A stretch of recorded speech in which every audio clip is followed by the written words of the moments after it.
에브라임 사람들이 모여 북쪽으로 가서 입다에게 이르되 내가 암몬 자손과 싸우러 건너갈 때에 어찌하여 우리를 불러 너와 함께 가게 하지 아니하였느냐? 우리가 반드시 너와 내 집을 불사르리라 하니 입다가 그들에게 이르되 나와 내 백성이 암몬 자손과 크게 싸울 때에 내가 너희를 부르되 너희가 나를 그들의 손에서 구원하지 아니한 고로 나는 너희가 도와주지 아니하는 것을 보고 내 목숨을 돌보지 아니하고 건너가서 암몬 자손을 쳤더니 여호와께서 그들을 내 손에 넘겨주셨거늘 너희가 어찌하여 오늘 내게 올라와서 나와 더불어 싸우고자 하느냐 하니라. 입다가 길르앗 사람을 다 모으고 에브라임과 싸웠으며 길르앗 사람들이 에브라임을 쳐서 무찔렀으니 이는 에브라임의 말이 너희 길르앗 사람은 본래 에브라임에서 도망한 자로서 에브라임과 므낫세 중에 있다 하였습니다. 길르앗 사람이 에브라임 사람보다 앞서 요단 강 나루턱을 장악하고 에브라임 사람의 도망하는 자가 말하기를 청하건대 나를 건너가게 하라 하면 길르앗 사람이 그에게 묻기를 내가 에브라임 사람이냐 하여 그가 만일 아니라 하면 그에게 이르기를 십볼렛이라 발음하라 하여 에브라임 사람이 그렇게 바로 말하지 못하고 십볼렛이라 발음하면 길르앗 사람이 곧 그를 잡아서 요단 강 나루턱에서 죽였더라. 그때에 에브라임 사람의 죽은 자가 42,000명이었더라. 입다가 이스라엘의 사사가 된 지 6년이라 길르앗 사람 입다가 죽음의 길르앗에 있는 그의 성읍에 장사되었더라. 가화만사성이라고 하는 한자 성어를 잘 알고 계실 것입니다. 집안이 화목하면 만사가 형통하고 모든 일이 잘 이루어진다는 의미가 있습니다. 이 세상에 일어나고 있는 모든 성공에는 먼저 가족 구성원들 간의 화목과 행복이 기본적인 바탕이 되어진다라고 하는 뜻이 있는 것입니다. 어느 한 수도사에게 여인이 찾아와서 이렇게 하소연을 합니다. 수도사님, 저는 매일같이 남편과 부부싸움을 합니다. 이제 그만 남편과 싸움하는 것을 그치고 싶은데 제 의지로는 그만둘 수가 없습니다. 그러니까 수도사님에게 어떤 좋은 방법이 있겠습니까? 그러자 수도사가 생수가 담긴 병을 주면서 이렇게 말을 합니다. 당신이 남편으로부터 화가 나는 말을 듣게 될 때는 이 병에 든 생수를 마십시오. 그런데 곧바로 물을 삼키지 말고 1분 동안 입안에 담고 있어야 합니다. 그러면 굉장한 효과가 있을 것입니다. 그래서 이 여인은 생수가 든 병을 가져와서 남편이 시비를 걸 때마다 물을 마시고는 수도사가 하는 말대로 따라했습니다. 그랬더니만 신기하게도 자기 마음이 진정하게 되었고 그때부터 집안이 평안해지기 시작했던 것입니다. 그래서 이 여인은 수도사를 다시 찾아가서 감사 인사를 했습니다. 수도사님, 정말 감사합니다. 주셨던 그 물을 마시니까 신기하게도 제 마음이 진정되었습니다. 그리고 가정에 평화가 찾아왔습니다. 감사합니다. 수도사님께서 주신 그 물이 굉장한 신비한 효능이 있는 것 같습니다. 그 얘기를 들은 수도사가 이렇게 말을 합니다. 내가 당신에게 준 물은 그저 평범한 물입니다. 효능이 있는 것은 물이 아니라 1분간의 침묵에 있습니다. 자, 오늘 본문은 물 한 모금의 침묵을 참지 못해서 일어나게 된 이스라엘 역사상 가장 가슴 아프고 비극적인 내용이 기록되어 있습니다. 같은 이스라엘 백성들끼리 서로 싸우고 죽이는 동족상간의 비극이 발생했습니다. 지난주에 살펴보았지만 입다는 암몬 자손과의 전쟁에서 승리를 했습니다. 그리고 오늘 보면은 승리를 한 입다에게 에브라임 사람들이 찾아가 항의를 하는 장면으로 시작됩니다. 본문 1절입니다. 에브라임 사람들이 모여 북쪽으로 가서 입다에게 이르되 내가 암몬 자손과 싸우러 건너갈 때에 어찌하여 우리를 불러 너와 함께 가게 하지 아니하였느냐? 우리가 반드시 너와 내 집을 불사르리라 하니 에브라임 사람들이 모여 북쪽으로 가서 입다에게 이르되 자, 에브라임 사람들이 왜 입다에게 찾아갔습니까? 승리를 축하해 주기 위해서입니까? 아니죠. 축하가 아니라 항의를 하기 위해서 입다를 찾아간 것입니다. 입다는 길르앗 출신의 사람으로서 므낫세 지파 사람입니다. 므낫세와 에브라임은 같은 아버지 요셉을 둔 형제지간입니다. 므낫세가 장남이고 에브라임은 차남 둘째 아들입니다. 그런데 할아버지 야곱이 장남 대신에 차남인 에브라임에게 장남의 장자의 축복을 했습니다. 그래서 그 이후로 에브라임 사람들에게는 자신들이 므낫세 지파 사람들보다 더 우월하다라고 하는 자부심이 있었습니다. 근데 므낫세 지파 출신인 입다가 전쟁에서 승리를 하게 되니까 시기심이 생겨서 입다를 찾아가 꼬투리를 잡고 늘어집니다. 어떤 꼬투리를 잡고 있나요? 그 뒤를 보시면 네가 암몬 자손과 싸우러 건너갈 때 어찌하여 우리를 불러 너와 함께 가게 하지 아니하였느냐? 어찌하여 우리를 부르지 아니하였느냐? 이렇게 입다가 암몬 자손과 싸우러 갈 때 우리를 부르지 않았다라고 항의를 합니다. 이 말에 대해 입다가 이렇게 답변합니다. 본문 2절입니다. 입다가 그들에게 이르되 나와 내 백성이 암몬 자손과 크게 싸울 때에 내가 너희를 부르되 너희가 나를 그들의 손에서 구원하지 아니한 거로 내가 너희를 부르되 너희가 나를 그들의 손에서 구원하지 아니한 거로 내가 너희를 불렀지만 너희들이 나를 돕지 않았다라고 답변을 합니다. 자, 그러니까 에브라임 사람들은 입다를 향해서 네가 우리를 부르지 않았다라고 말하고 입다는 내가 너희를 불렀지만 너희가 나를 돕지 않았다라고 주장합니다. 누구의 말이 맞습니까? 우리는 확실히 알 수 없습니다. 하지만 상식적으로 생각해 본다면 암몬 자손들과 전쟁을 앞둔 입다의 입장에서 볼 때 한 명이라도 군사를 더 모으려고 하는 행동을 했을 것입니다. 그렇게 생각해 보면 상식적으로 생각해 보면 입다의 주장이 타당하고 합리적으로 보입니다. 어쨌든 에브라임 사람들과 입다는 자기의 주장을 굽히지 않습니다. 그로 인하여 형제들 간에 전쟁이 일어나게 되었습니다.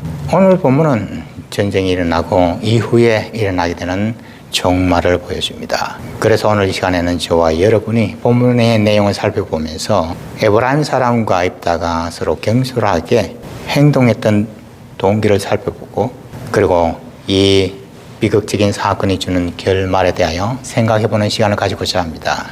그래서 바라옵기는 저와 여러분도 남은 인생을 살아가는 동안에 에브라임이나 입다와 같은 상황에 처하게 될 때 하나님의 뜻을 따라 지혜롭게 행동할 수 있게 되시길 주님의 이름으로 축복합니다. 자, 첫째로 에브라임 사람들의 경솔함에 대하여 생각해 보겠습니다. 본문 3절입니다. 나는 너희가 도와주지 아니하는 것을 보고 내 목숨을 돌보지 아니하고 건너가서 암몬 자손을 쳤더니 여호와께서 그들을 내 손에 넘겨주셨거늘 너희가 어찌하여 오늘 내게 올라와서 나와 더불어 싸우고자 하느냐 하니라. 나는 너희가 도와주지 아니하는 것을 보고 내 목숨을 돌보지 아니하고 건너가서 암몬 자손을 쳤더니 에브라임은 요셉의 둘째 아들이었지만 할아버지 야곱의 축복을 통하여 장자의 명분을 받게 되었습니다.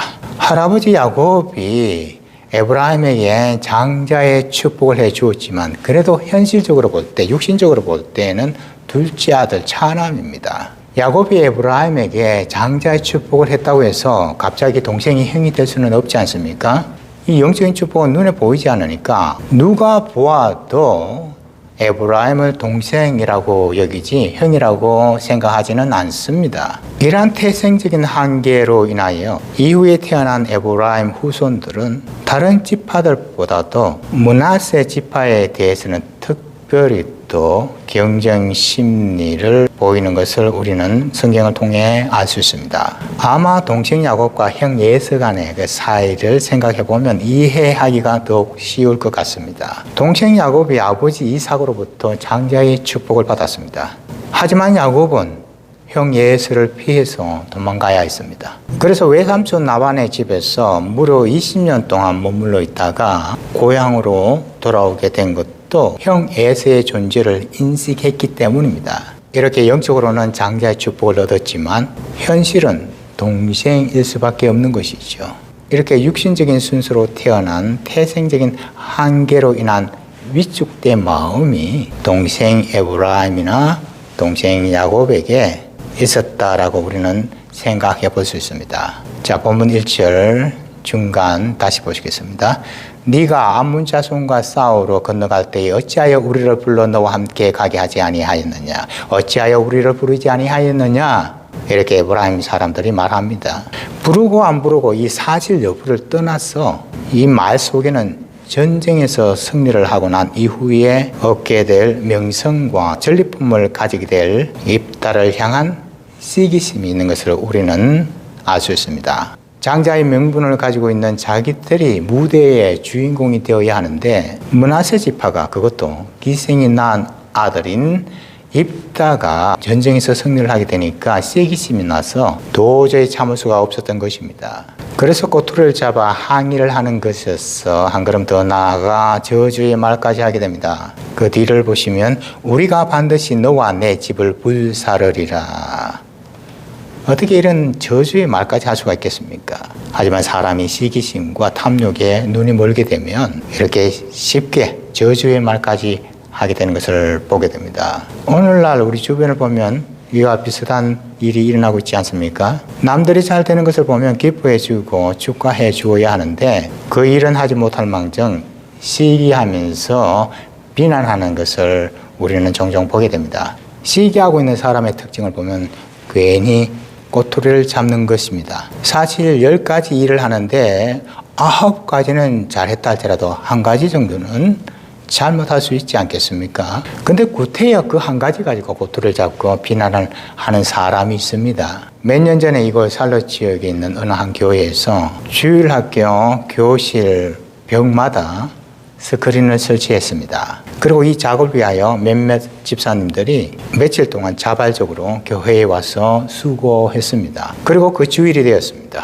자녀를 둔 많은 학부모들이 주일학교 교실 벽에 설치된 스크린을 보면서 아주 좋아하고 설치해준 집사님들에게 감사 인사를 했습니다. 근데 그중 어느 한 성도님이 벽에 설치된 스크린을 보면서 이런 말을 했다고 해요. 야, 저 스크린 조금 삐뚤게 설치되었네. 보기가 별로 좋지 않구먼. 자, 그 성도님이 왜 이런 말을 했겠습니까? 모르긴 해도 시기 질투가 나서 이렇게 삐딱한 말을 했을 것입니다. 시기심과 질투에서 나오는 말은 사람을 살리는 것이 아니라 죽이는 일을 합니다. 자, 야고보서 3장 4절 5절입니다. 또 배를 보라. 그렇게 크고 강풍에 밀려가는 것들을 지극히 작은 키로서 사공의 뜻대로 운행하나니 이와 같이 혀도 작은 지체로 돼 큰 것을 자랑하도다. 보라, 얼마나 작은 불이 얼마나 많은 나무를 태우는가. 자, 사람의 입안에 있는 이 혀는 항해하고 있는 배 안의 작은 키와도 같습니다. 그래서 항해사가 작은 키를 움직임으로써 큰 배를 마음대로 운행합니다. 이와 마찬가지로 우리 사람의 입 안에 있는 작은 혀가 다른 사람을 죽이기도 하고 살리기도 하는 것입니다. 그리고 혀는 작은 불과도 같습니다. 작은 불이 온 마을과 온 산을 다 불태워 버리는 것처럼 작은 혀에서 나오는 말로 인하여 많은 사람들을 파멸에 빠지게 하는 일이 생기는 것입니다. 그러므로 말에 실수가 없다면 온전한 사람이다 라고 성경을 말씀합니다. 야고보서 3장 2절입니다. 우리가 다 실수가 많으니 만일 말에 실수가 없는 자라면 곧 온전한 사람이라. 만일 말에 실수가 없는 사람이라면 온전한 사람이다. 에브라임 사람들은 경솔한 말과 행동으로 인하여 이스라엘 공동체는 전쟁에 휘말리게 되었습니다. 자, 이제 두 번째는 입다의 경솔함에 대하여 한번 생각해 보십시다. 아시다시피 입다는 기생의 아들로 태어났습니다. 이로 인한 열등의식이 입다에게는 잠재해 있었습니다. 그리고 입다가 성장하면서 가족들과 마을 지도자들로부터 미움을 받고 마을에서 쫓겨나 돕땅이라고 하는 이방인들이 거주하는 지역에서 살아야 했습니다. 이러한 입다에게는 자신의 태생 신분에 대한 열등의식이 있었고 동시에 사람들로부터 차가운 시선을 받아야 했던 그 일에 대한 일종의 트라우마가 있었던 것으로 보여집니다. 아마도 이러한 과거로 인하여 입다는 기드온과 다르게 기드온은 평범하게 태어났고 평범하게 성장했지 않았습니까? 이러한 기드온과는 다르게 에브라임 사람들에게 반응을 했을 것이다 라고 우리는 생각해 볼 수 있습니다. 과거에도 므낫세 지파 출신인 기드온이 미디안 연합군대와 전쟁에서 승리했을 때 에브라임 사람들이 찾아와 항의를 했던 적이 있습니다. 사사기 8장 1절입니다. 에브라임 사람들이 기드온에게 이르되 네가 미디안과 싸우러 갈 때에 우리를 부르지 아니하였으니 우리를 이같이 대접하면 어찌 됨이냐 하고 그와 크게 다투는지라. 우리를 이같이 대접하면 어찌 됨이냐 하고 그와 크게 다투는지라. 자, 이때 기도원은 내가 한 일이 어떻게 너희들이 한 일과 비교가 되겠느냐라고 말하면서 자신은 낮추고 에브라임 사람들은 지켜 세워 주었습니다. 이렇게 기도원이 행한 행동으로 인하여 에브라임 사람들은 분노를 풀게 됩니다. 자, 사사기 8장 3절 후반부입니다. 기도원이 이 말을 하매 그때에 그들의 노여움이 풀리니라. 그들의 노여움이 풀리니라. 하지만 입다는 기도원과 다르게 행동을 했습니다. 논리에는 논리로, 강경하면은 강경함으로 맞습니다. 암몬 자손과 싸울 때 왜 우리를 부르지 않았느냐라고 하는 논리에는 내가 너희들을 불렀다, 너희들이 나를 도와주지 않았다라는 논리로 맞습니다. 우리가 너와 내 집을 반드시 불사르겠다라고 하는 강경한 태도에도 입다는 조금도 타협하거나 물러서지 않습니다. 그 대신에 입다는 사람을 모아서 에브라임 사람과 전쟁을 합니다. 본문 4절 전반부입니다. 입다가 길라 사람을 다 모으고 에브라임과 싸웠으며 길라 사람들이 에브라임을 쳐서 무찔렀으니. 에브라임과 싸웠으며 길라 사람들이 에브라임을 쳐서 무찔렀으니. 자, 입다는 에브라임 사람과 싸우고 무찔렀습니다.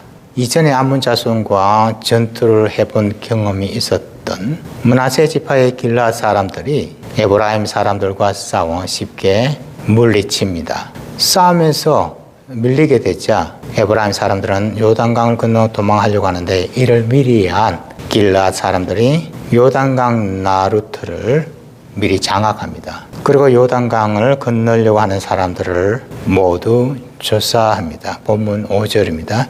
길라 사람이 에브라임 사람보다 앞서 요단강 나루특을 장악하고 에브라임 사람의 도망하는 자가 말하기를 청하건대 나를 건너가게 하라 하면 길라 사람이 그에게 묻기를 네가 에브라임 사람이냐 하여 그가 만일 아니라 하면 네가 만일 에브라임 사람이냐 라고 물어보는데 그 누가 그래 내가 에브라임 사람이다 라고 말하겠습니까? 왜 물어보는지 그 이유를 잘 아는데 내가 에브라임 사람이다 라고 말하는 사람은 없을 것입니다. 그러면 어떻게 에브라임 사람을 구별할 수 있습니까? 본문 6절입니다.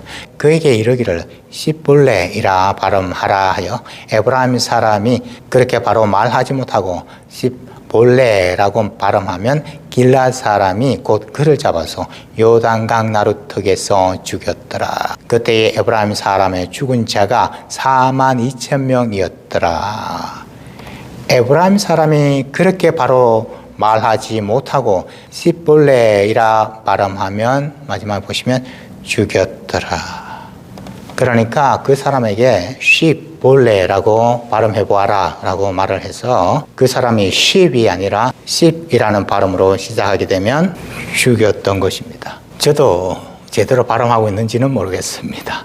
이것은 마치 경상도 사람이 먹는 쌀을 사람의 살로 발음하는 것과 비슷한 현상이다라고 할 수 있습니다. 서울 사람이나 다른 지방 사람에게는 쉬운 쌀과 살 발음이지만 이것이 경상도 사람에게는 너무 어려운 것입니다. 저도 경상도 사람이라서 신경 써서 쌀이라고 말을 해야지 무심코 아무 생각 없이 말을 하게 되면 그냥 살 이렇게 말하게 됩니다. 어쨌든 이 전쟁으로 인하여 죽었던 에브라임 사람의 숫자가 42,000명이 되었습니다. 자, 그런데 민수기 26장 37절 보시겠습니다. 이는 에브라임 자손의 종족들이니 계수된 자가 32,500명이라 32,500명이라. 모세 당시에 20세 이상의 남자의 숫자를 알기 위하여 인구 조사를 했던 적이 있습니다. 그때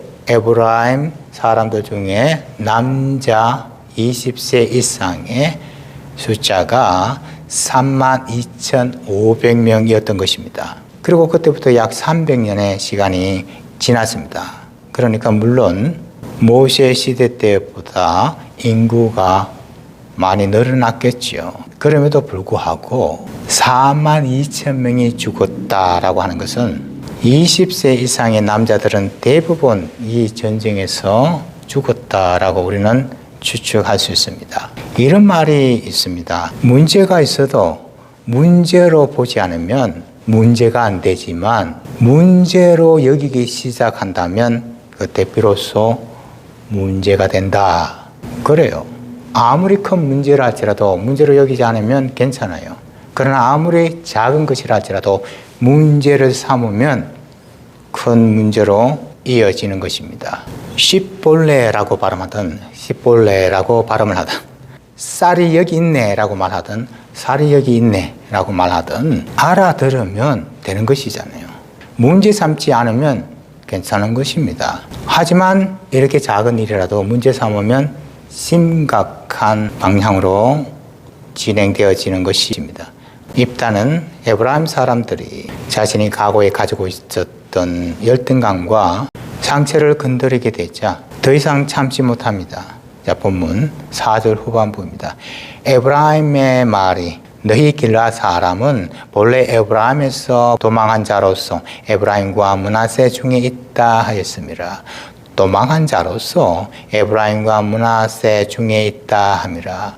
자, 이 말은 너희들은 근본이 있는 존재가 아니고 떠돌이 신분과 같은 뿌리가 없는 존재다라고 하는 빈정거림과 조롱이 담겨 있습니다. 근데 과거에 쫓겨나야 했고 도망을 했던 경험이 있는 입다에게는 도망한 자라고 하는 표현을 듣게 되자 더 이상 참지 못하게 된 것입니다. 이렇게 해서 입다는 분노하게 되었고 이 전쟁을 통하여 에브라임 사람들은 거의 전멸하게 되었습니다. 그러니까 입다의 분노는 자신의 정체성에 대한 비웃음과 멸시에 대한 것이고 그리고 한 걸음 더 나아가 지도자로서 이스라엘 공동체의 자존심을 지키기 위한 행동이었다라고 우리는 생각할 수 있습니다. 하지만 입다는 암몬과 에브라임과 같은 외부의 적과는 싸워서 승리를 했지만 자신 내부 안에 있는 열등감과 상처와의 싸움에서는 이기지 못했습니다. 1분간의 침묵을 참지 못하고 혈기와 분노로 이스라엘 역사상 가장 비극적이고 가슴 아픈 일을 일어나게 했던 것입니다. 그리고 이 모든 일은 입다의 경솔한 행동에서부터 일어나게 된 비극이었습니다. 자, 이제 우리 인생의 결말에 대하여 한번 생각해 보겠습니다. 본문 7절입니다. 입다가 이스라엘 사사가 된 지 6년이라 길르앗 사람 입다가 죽음에 길르앗에 있는 그의 성읍에 장사되었더라. 길르앗 사람 입다가 죽었습니다. 언제 죽었습니까? 그 앞을 보시면 입다가 이스라엘의 사사가 된 지 6년이라 사사가 된 지 6년 만에 죽었습니다. 이 6년 동안에 입다는 참 많은 일을 겪었습니다. 암몬 자손과 전쟁을 치렀고 그 전쟁에서 승리했습니다. 하지만 전쟁을 앞두고 잘못된 서원을 하는 바람에 무남 동료 외동딸을 번제로 들어야 하는 아픔을 겪어야 했습니다. 요즘 신학자들 사이에는 입다의 딸이 번제로 들어진 것은 아니다라고 해석하는 사람이 많아지고 있습니다. 번제로 들어진 것이 아니라 평생을 처녀의 신분으로 하나님의 성전에서 봉사하며 지냈다라고 해석을 합니다. 사실 입다가 한 서원을 말 그대로 해석을 하면 너무 가혹하고 비극적인 사건이 되어집니다. 그래서 조금은 더 합리적으로 해석하고 싶어하는 마음이 있는 것은 이해할 수 있습니다.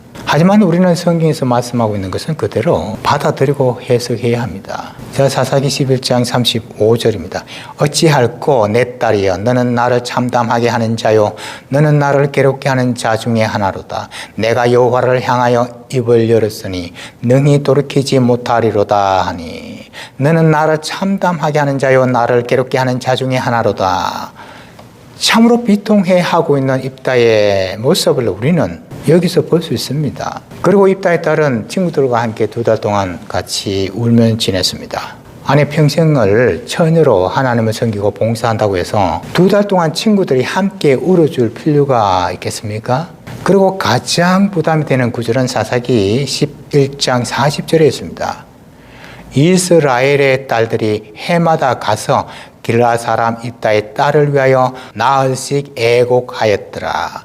만일에 입다의 딸이 처녀의 신분으로 평생 동안 하나님의 성전에서 봉사하고 살아갔다면 이 일은 감사해야 하고 기념해야 할 일이지 나흘 동안 애곡할 일은 아니지 않습니까? 그것은 감사할 일입니다. 영광스러운 일입니다. 사도 바울이 하나님을 섬기기 위하여 평생 독신으로 지냈다고 해서 누가 사도 바울 보고 애곡합니까? 제가 지난주에 입다의 서원을 다룰 때 언급을 하지 않았지만 최근에 보니까 많은 목회자들이 입다의 딸은 평생 동안 성전에서 처녀의 신분으로 하나님을 섬겼다라고 설교하는 것을 보게 되었습니다. 그래서 이 시간에 잠시 언급을 했습니다. 입다는 잘못된 서원을 한 것이고 그리고 번제로 드렸던 것으로 해석되어야 모든 문맥이 자연스럽게 해석되어집니다. 하지만 그럼에도 불구하고 우리가 알아야 할 점은 하나님은 입다의 잘못을 통해서라도 모든 것을 합력하여 선을 이루신다는 것입니다. 아무 잘못이 없는 입다 딸의 순종을 통하여 우리는 하나님의 아들 예수님이 죽기까지 순종하시는 그 아름다운 모습을 생각하게 됩니다. 아버지 입다가 비통해하는 모습을 보면서 십자가에 매달리신 아들 예수님을 보시는 하나님 아버지의 마음을 이해하게 됩니다. 그리고 한 걸음 더 나아가 우리는 하나님께 조건을 걸고 타협을 하는 차원에서의 서원이 아니라 하나님이 베풀어 주신 은혜에 감사하는 마음에서 나오는 올바른 서원을 하며 신앙생활을 해야 되겠다라고 하는 교훈을 얻게 됩니다. 자, 어쨌든 이제는 입다가 사랑했던 입다의 딸도 죽었고 입다가 분노하면서 싸웠던 에브라임 사람들도 죽었습니다. 그리고 입다도 죽었습니다. 입다는 자신이 이스라엘의 머리와 장관이 되는 삶을 유지하기 위하여 발부둥치며 살았습니다. 하지만 그 기간은 고작 6년이었습니다. 아마도 입다는 자신이 6년밖에 살지 못한다는 사실을 알았더라면 그렇게 경솔한 잘못된 서원을 하지 않았을 것입니다. 그리고 입다의 딸도 죽지 않았을 것입니다. 그리고 형제지간인 에브라임 사람들을 몰살시키는 전쟁도 하지 않았을 것입니다. 입다는 자신의 죽음이 바로 눈앞에 왔을 때 자신의 지난 날을 돌이켜보면서 후회의 눈물을 흘렸을 것입니다. 전도서 12장 7절 8절입니다. 흙은 여전히 땅으로 돌아가고 영은 그것을 주신 하나님께로 돌아가기 전에 기억하라. 전도자가 이르되 헛되고 헛되도다. 모든 것이 헛되도다. 하나님께로 돌아가기 전에 기억하라. 무엇을 기억하라라고 말씀합니까? 그 뒤에 나오죠. 헛되고 헛되도다. 모든 것이 헛되도다. 헛된 인생인 것을 기억하라라는 것입니다. 그래요. 우리 인생이 일어나고 있는 이 모든 일들은 헛된 것입니다. 하지만 오직 하나님이 행하시는 일만은 헛된 것이 아닙니다. 입다가 형제들과 마을 지도자들로부터 미움을 받고 쫓겨나게 되었을 때도 하나님은 입다와 함께 하셨습니다. 입다가 이방인이 거주하고 있는 돕 땅에서 이 세상에서 상처를 받고 소망이 없는 사람들과 같이 모여서 살고 있을 때도 하나님은 함께 하셨습니다. 암몬 자손이 이스라엘을 침략해 왔을 때 그래서 마을 지도자들이 입다를 찾아와 도움을 구할 때에도 하나님은 그 자리에 함께 하셨습니다.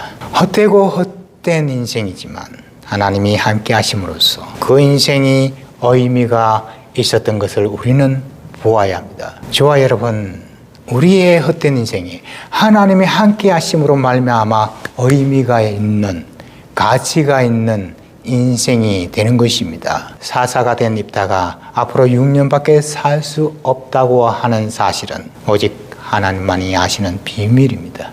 그리고 입다의 마지막 모습을 보면서 우리는 입다와 다른 사도 바울의 비교가 되는 사도 바울의 모습을 생각하게 됩니다. 그리고 나의 남은 인생을 어떻게 살아야 하는가를 배우게 됩니다. 빌립보서 1장 23절 24절입니다.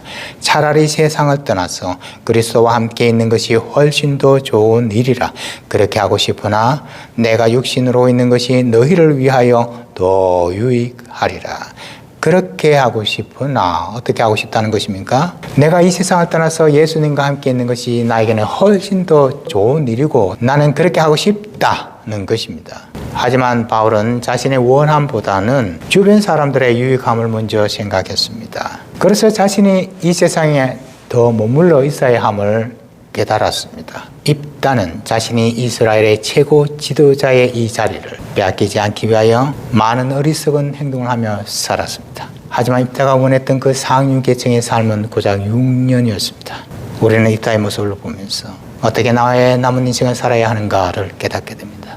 아마도 우리들 중에는 입다보다도 더 짧은 인생을 살아가는 사람도 있을 것이고 입다보다는 더 긴 인생을 살아가는 사람들도 있을 것입니다. 그것은 하나님만이 아시는 비밀입니다. 하지만 분명한 것은 모두가 다 시한부 인생을 살아가고 있는 존재다라고 하는 사실입니다. 그러므로 나와 발음이 다르고 나와 생각이 다르고 나와 출신이 다르고 피부가 다르다라고 하는 이유로 내 주변 사람들을 평가하고 죽이는 입다의 칼이 저와 여러분 내 입에 혀끝에 있는 것은 아닌지 생각해 보아야 합니다. 입다처럼 혈기와 분노가 일어날 때 1분간의 침묵을 지키십시다. 예수님의 온유함을 생각하며 인내하십시다. 그리고 사도 바울처럼 나의 유익보다는 다른 사람의 유익을 위하여 먼저 생각하고 내 자신을 내어주는 지혜로운 인생을 살아가십시다. 그래서 신랑을 기다리는 지혜로운 다섯 처녀처럼 다시 오실 주인을 기다리는 지혜로운 종들처럼 내가 다시 오마라고 말씀하신 주님을 기다리며 깨어있는 지혜로운 자로서 신앙생활 할 수가 있게 되시길 주님의 이름으로 축복합니다. 기도하시겠습니다. 아버지 하나님, 오늘 본문 말씀을 통하여 에브라임 사람들과 입다의 경솔한 말과 행동을 보게 하시고 깨닫게 해주시니 감사합니다. 헛되고 헛되며 모든 것이 헛된 인생을 살아가는 동안에 이 세상 물질과 유혹에 저희들 마음을 두고 살아가지 않게 하여 주시옵소서. 다시 오마라고 약속하신 주님을 기다리며 오늘도 저희들 주변에 있는 사람들과 함께 깨어있고 지혜로운 인생을 살다가 주님을 만날 수 있는 은혜를 베풀어 주시옵소서. 감사하며 예수님의 이름으로 기도합니다.